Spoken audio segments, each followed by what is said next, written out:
பேர் அறிவிச்செல்வன்.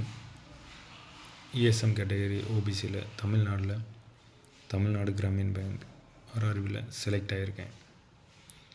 நான் 2.5 years படிச்சுட்ருக்கேன் இந்த பேங்க் எக்ஸாமுக்கு. பட் இதில் எனக்கு ரொம்ப முக்கியமான ஒரு இதுனா கைட்லியில் நான் மாக் டெஸ்ட் பர்ச்சேஸ் பண்ணி போட்டுட்ருந்தேன். அதோட லெவல் நம்ம எக்ஸாம் லெவலை விட பெட்டராகவே இருக்கும்.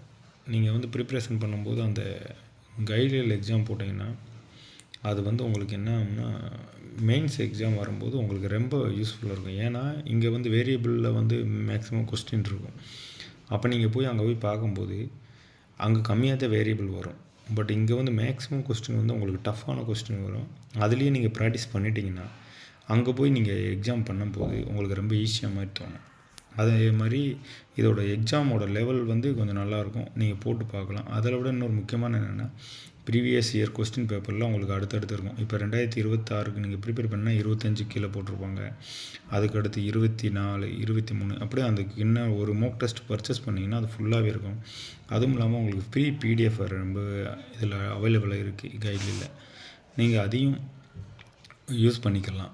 முக்கியமானது என்னென்னா இதில் உங்களுக்கு ஒரு நல்ல எக்ஸ்பீரியன்ஸான கொஸ்டின் உங்களுக்கு இருக்கும். நல்ல எக்ஸ்பீரியன்ஸ் இதில் போட்டு பழக உங்களுக்கு ரொம்ப எக்ஸ்பீரியன்ஸ் வரும்.